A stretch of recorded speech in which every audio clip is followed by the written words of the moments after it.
So it's Pride Month and the gays are, doing I don't know what the gays do. I don't leave my house, that's what I do. But I thought that a great way to commemorate this month would be to finally do the A to Z of Queer Lit book tag. This is where you basically recommend a list of books that correspond with each letter of the alphabet, either in the author's name or in the title of the book. I don't know who created this, but I'll try to find them and link them down below. The reason why I'm intimately familiar with this tag is because of one of my bestest booktube friends and my booktube grandama, Kathy Tritat. She does this every 2 months because she reads like more queer books than there are days in the year. If you pick up any queer book out there, there's like a 90% chance that Kathy already read it. You know how people always thank military men and soldiers for their service?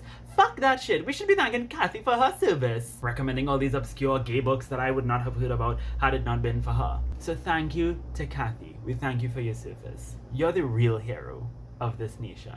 What nation? I don't know. We're from different nations. But it doesn't matter. Of the nation of Booktube. Booktube is a nation. That would be horrendous if you really think about it. Anyways, let's just get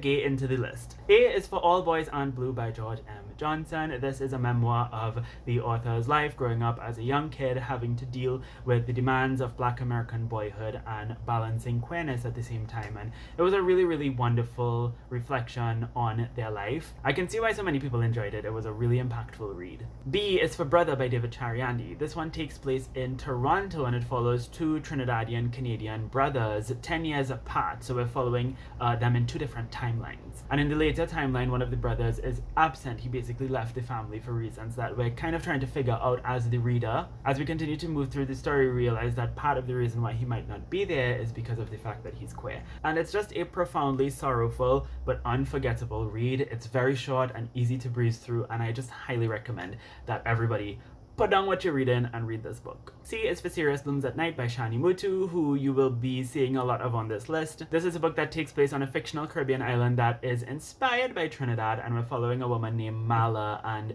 we're looking back at her very tumultuous life. Mala herself is not queer, but the author and all of the characters around Mala are queer, so there is a lot of LGBT-ness in this book. It's also a very sad and heavy read, so definitely do prepare yourself if you're going to pick it up, but it's definitely one of the best West Indian novels I've ever read, and there is a reason why it's still celebrated today, even though it was published back in the 90s. D is For Darius the Great Is Not Okay by Adib Khorram. This is a cute little YA story about this boy named Darius from the US. His mother's from Iran, and when his Persian grandfather falls ill, his mother decides to take the family to Iran for their first time, and that is where he really gets to connect with the land of his heritage. He's also struggling a lot, though. He was bullied in school. He is kind of coming to terms with his queer identity, although that's not super explicitly explored in this story. He's also struggling with depression and with his relationship with his dad. So the book is kind of like addressing all of those things while he is in Iran and while he sparks up a cute little friendship with a boy named Sohail. This is a book that's near and dear to my heart, and it's the first book that I read that is really set in Iran and that really reads like a love letter to Iran. So I definitely recommend picking this up if you want to read something a little bit different. E is for EVELYN Hugo, as in The Seven Husbands of Evelyn Hugo by Taylor Jenkins Reid. This is a wonderful, fabulous, epic book that I don't think needs any introduction, but for those of you who don't know, it's about this famous Hollywood star named EVELYN Hugo, who was married infamously 7 times. She had 7 different husbands, but the biggest love of her life was not any of her husbands. It was actually a woman, another actress named Celia St. James. So the book is kind of about their history, their love story, how that affected Evelyn's relationship with Hollywood. This book is highly lauded and celebrated in the book community till this day, and for good reason. F is for Far From the Tree by Robin Benway. I read this a while back and I don't quite remember too much about it. All I can tell you is that it follows 3 teenagers, all of whom have the same biological mother, but they were all put up for adoption when they were young. And so they were taken by different families, and they're connecting for the first time in their teens, and they decide to go on a little quest to find their biological mother. We're also following the individual lives of each of these characters, and one of them is gay and she has a girlfriend, so that's something that we kind of explore. Not super heavy on the queer themes, but not every queer story needs to be like heavy on the queer themes, right? G is for Gentleman's Guide to Vice and Virtue by Makenzee Lee. This is one of my favorite historical fiction novels. It's actually satire, and it follows this boy named Henry, who is the son of like a rich earl or he's a earl. I don't know what it is, aristocratic. I don't know these terms, but it's 17th century England. He is the son of a very rich man who wants to send him on a trip to Europe to sow his wild oats. He ends up going with his best friend Percy, who he's also interested in. And so it's a really cool queer love story between the two of them, their relationship, and also their crazy shenanigans and journeys across Europe. It was fan-freaking-tastic. H is for the house in the Cerulean Sea by TJ Klune. That was too extra. So this is a story that's set in this magical world where magical creatures and beings are deemed as lesser than non-magical people. And our main character works for this like government agency that's in charge of dealing with orphanages that house magical children. He's sent to a particular orphanage out on an island in the middle of the Cerulean Sea to essentially evaluate 6 children who are deemed high-level threats. Obviously, when he gets there, he realizes that the children are just, you know, cool, normal kids who just happen to have magical powers. One of them happens to be the son of Lucifer. Hey, girl! But they're all like really cool, and he starts to realize that maybe the real villains are actually not the kids, but the people who sent him there in the first place. There's a cute little romance between him and the master of the orphanage that I absolutely loved. I is for If I Was Your Girl by Meredith Russo. This is a story about a young trans woman who ends up transferring schools and decides to go stealth in her new school. And that basically means she is not telling anybody that she is trans. She also moved in with her father for the first time in a long while, and it's also about her sort of dealing with the fact that he isn't quite on board with her being trans, and he's slowly but surely coming around to the idea of it. It's a really interesting story. I didn't like love it, but I thought that it had some great themes and explorations of trans identity, and I really appreciated it. I paused filming because it started raining, but it stopped for now. I'm just going to try to finish this video quick before it starts back. Where was I? Right, J. J is for Jaigirdar. Adiba Jaigirdar, the author of The HENNA Wars. This is a really cute YA novel about this girl named Nishat who just came out as gay to her very conservative Muslim Bengali parents. So she's dealing with the aftermath of that and also having to deal with her high school crush starting a henna business, which she feels like is cultural appropriation. So it's a really interesting book that tries to take on the whole cultural appropriation conversation. I liked it for the most part. I remember I was obsessed with it when it first came out because it's the first time I ever saw like a queer Muslim in literature, and it was really great for me, so I highly recommend that y'all pick it up. K is for Kiku Hughes, the author of Displacement. This is a graphic novel that follows a main character whose name is also Kiku, who keeps getting sent back in time to when Japanese people were sent to internment camps in America. As she's sent back, she keeps encountering her teenage grandmother and her great-grandparents. So it's really a book about her having to reconcile her history and a part of her heritage that she feels disconnected with through being constantly sent back in time. I think it's supposed to be somewhat inspired by Octavia E. Butler's Kindred. The main character is also queer, but that's again not a huge theme in the book. The art is really great, the story is great, the history is awesome. I really liked it. I definitely recommend that you read it. L is for Lindsay Ellis, the author of the NOUMENA series. This is a sci-fi series about first contact, and we're following our main character Khorram, who ends up befriending a very benign alien named Ampersand. And it's really about her relationship with him, but also like the existential crisis of aliens existing and coming to Earth. Again, not heavy on the queer themes, but the main character is bisexual. M is for Melissa's Story by Alex Gino. This is a middle grade coming of age story about a young trans girl named Melissa who ends up self-discovering through wanting to play Charlotte from Charlotte's Web in her school's play. So it's a really cute story. It's very wholesome. I really enjoyed it, and it's a wonderful read, and it's great for kids too. So if you have a younger reader in your life that you want to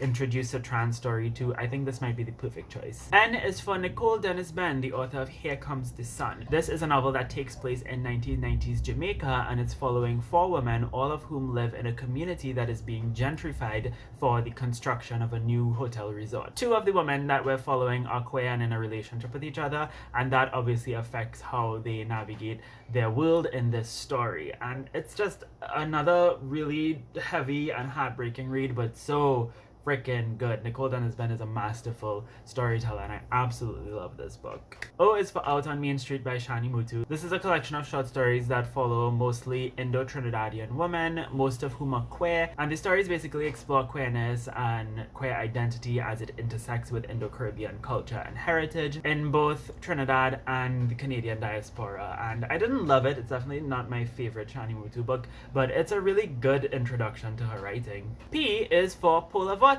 by Shani Mootoo. And this is a really great story that takes place in Canada. It's following an older lesbian couple, particularly this woman named Priya, originally from Trinidad but has been living in Canada since her 20s. She's in her 60s now, and the story essentially follows her as her marriage is crumbling apart due to the fact that a man from her past sort of resurfaces and makes things a little bit complicated between her and her wife. It's a really trippy, interesting psychological exploration into this main character. It's a really great story that shows us and that emphasizes to us that sexuality is so blurred and so much more fluid and complex than we tend to really think it is. It's a really good book, and not enough people talk about this. Q is for We Have Always Been Here, a queer Muslim memoir by Samra Habib. I was struggling to find something with Q in it, clearly. But this is a really great book. Samra is telling us her life from when she was young, growing up in Pakistan, and then she moved to Canada when she was 10 years old. The first part of the book is her really trying to reconcile, you know, her queerness with the conservative tradition that she comes from, and eventually also talking about how she finds herself as a Muslim who is also queer, how she finds solace and validity in that. And it's a really wonderful read, and I really appreciate the existence of this book. R is for Roxana, as in The Love and Lies of Roxana Ali. This was one of my favorite books back when I read it. It was a really intense story that follows this young girl named Roxana, whose conservative Muslim Bengali parents really want her to be the perfect young Muslim brown girl, but she's a lesbian, and so that puts a little bit of a damper on things. Her mother ends up finding out, and they take her back to Bangladesh under the pretense that they're just sort of visiting family because her grandmother is sick. But while she's there, she realizes that her parents are planning something a little bit more sinister for her. I read this in a day because it's a very enthralling and engaging read. It's the kind of book that will keep you on the edge of your seat. So I would highly recommend this if you're looking for something that will really, really engage you. S is for Silvera, as in Adam Silvera, the author of History Is All You Left Me. People often talk about his other two books a lot, but nobody talks about this book enough. It's the only book that I've read from him other than the one that he wrote with Becky Albertalli, which I didn't like. But this was such a heartbreaking read. It's about this young boy whose ex-boyfriend recently passes away, and that ex-boyfriend had another boyfriend when he died. So it's about him sort of dealing with that and meeting his ex-boyfriend's boyfriend. And it's also told in two different timelines, one after he dies and one way back when they were still together. So in one timeline, you're falling in love with these two characters and you're really shipping them. And then in the other timeline, they broke up and he went and had another boyfriend and then died. Oh God, Adam Silvera. Ugh. Thanks a lot. This was traumatizing, but good. It was good. T is for Tagami, as in Gengaro Tagami, I don't know if I'm saying that correctly, who is the author of the My Brother's Husband duology. This is a manga duology. It's about this man and his daughter from Japan. The man is straight, but his twin brother was gay, and because of that, their relationship sort of severed. The brother ended up moving to Canada, where he got married and then eventually died. But the brother's husband comes to Japan to visit them, and now our main character is forced to sort of reconcile with the fact that, you know, his brother was queer, and then he went away, and then he died.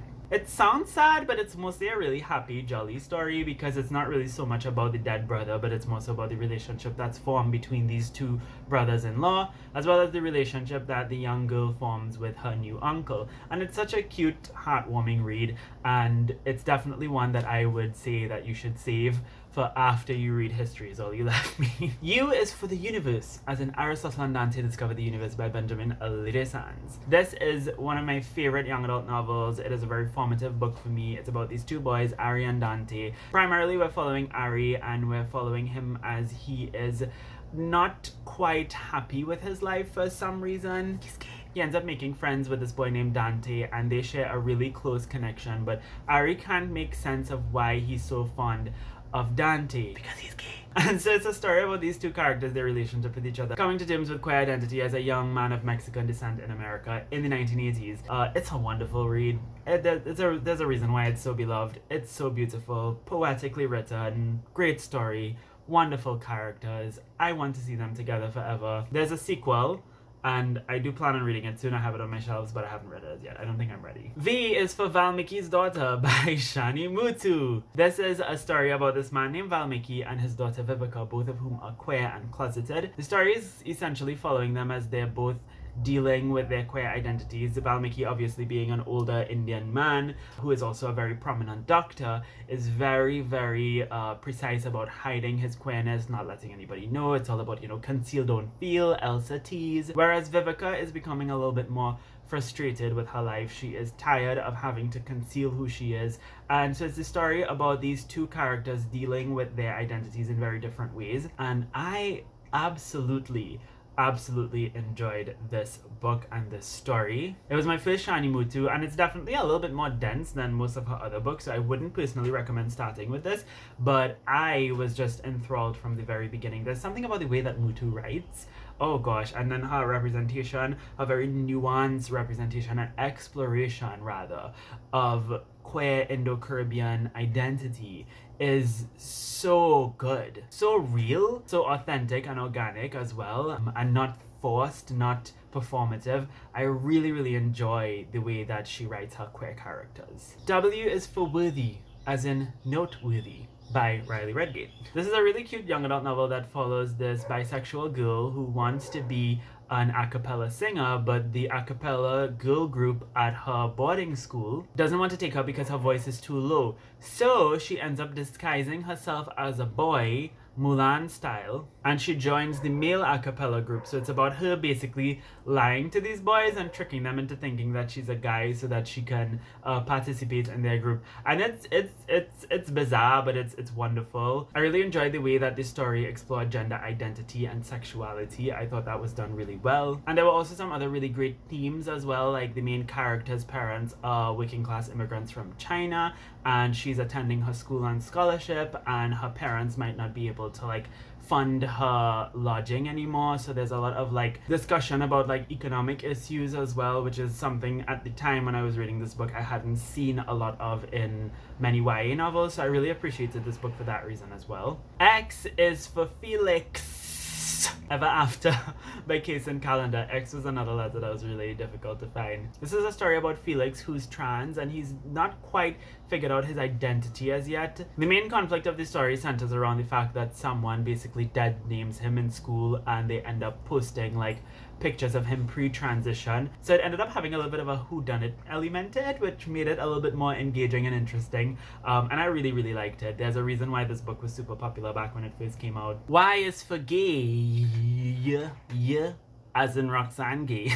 Her memoir Hunger was really good. Roxane Gay is bisexual, I believe. She's currently married to a woman. Her book is more so focused on fat phobia, her experiences as a fat woman, and her relationship with food. How the somewhat unhealthy relationship that she developed with food is rooted in her past trauma, being a survivor of sexual assault. It was another really heavy read, but I definitely enjoyed it, and it was great to learn more about Roxane's life. She does talk about coming into her queerness in this book, although the book is not heavily focused on that. So that was really interesting, and I would definitely recommend reading it. Z is for Zain Jukadar, the author of Map of Salt and Stars. This is a wonderful story that follows this young girl whose family ends up being displaced from Syria, and they end up having to go through Syria and the Middle East and North Africa. So they have to basically like seek asylum in all of these different countries. While we're reading this, we're also reading a story that her father used to tell her about this woman who ended up joining this famous cartographer in exploring the Mediterranean and the Middle East and North Africa. And it was a really good story. It was a wonderful connection between this fictional historical timeline and our contemporary timeline. There were even little nuggets and hints to suggest to us that maybe it wasn't fiction at all. It was so good. Like, I really liked this book. But that's it. That brings me to the end of this video. In the comments down below, I'd love to know if you've read any of these books, if you have any thoughts on them. Do you have any recommendations for other amazing examples of queer lit? Let me know. And then my camera homophobically shut off on me before I had the chance to say thank you so much for watching. I hope you all have a wonderful day, and until next time, inshallah, keep reading.